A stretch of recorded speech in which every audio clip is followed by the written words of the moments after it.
Now, look at, folks, I want to continue this on the China question. I flat out do not believe that President Joe Biden understands the seriousness and the severity of the China threat to American interests. Whether it's the economy or trade or defense or national security, I don't think the Bidens have a clue. Now, I want to play over the clip from the Air Force Academy commencement speech just quickly to look at this. Ed Lawrence played it. I want to play it again for you. Take a careful listen. The United States does not seek conflict or confrontation with China. China and the United States should be able to work together where we can to solve some global challenges like climate. But we are prepared for vigorous competition. So the point here that I want to make, for one thing, there is no cooperation with China on climate change. They keep opening hundreds of coal plants. They could care less about things like Paris climate targets. In fact, I don't really know any country that feels bound by the Paris climate targets except Joe Biden's America, as he continues to wage war against fossil fuels, and energy and food prices continue to rise at an alarming rate. But more broadly, the Bidens seem not to understand that we are not engaged in some friendly competition with China. The president talks about vigorous competition. It is much tougher than that. China wants dominance. It's not let's compete and maybe we'll all do better together. China wants to dominate America and its interests in every sphere of activity. Our next guest, former U.S. Trade Rep Robert Lighthizer, is going to have a lot to say about this subject. And indeed, I learned a lot about this from serving with Bob in the Trump administration. And in fact, I want to add, I think the whole country learned a lot from former President Donald Trump, who was the first to really ring the bell about the China threat. You see this threat in so many places now. Our friend General Jack Keane just warned about Chinese spies' brazen attempts to infiltrate our U.S. military bases.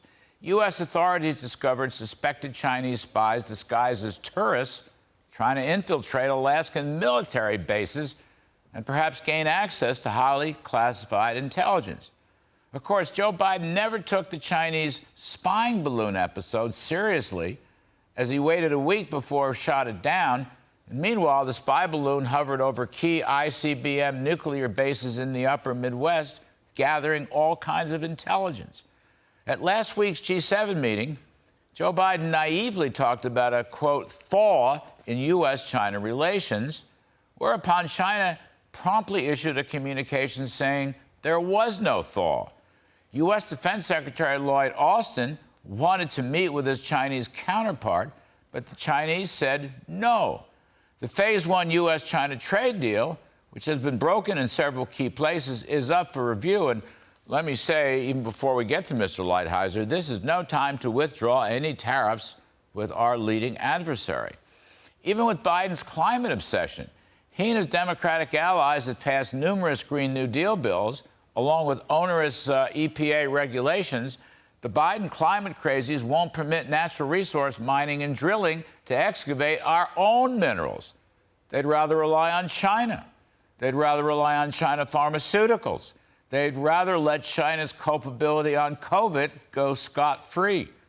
Virtually the whole world knows China is fixing to invade Taiwan before long. Yet what exactly is our government doing about that? And the Bidens have never recovered from their catastrophic decision to flee Afghanistan virtually overnight and vacate the Bagram Air Force Base, leaving at least $100 billion of heavy-duty, highly classified equipment behind and letting the terrorist Taliban take the country over again. That was a sign of unbelievable weakness. The Communist Party of China was watching. Biden's diplomacy to prevent Russia from invading Ukraine was a complete failure. The Chinese were watching. And of course, the Bidens never talk about China's human rights violation with the enslaved Uyghurs or ending democracy and freedom in Hong Kong, not to speak of the Chinese infiltration of Central and South America that's going on, or the TikTok invasion of our children and the cyber hacking that goes on almost routinely. There is no détente in sight with China, and our foreign policy officials would make a huge mistake if they adopted any such strategy.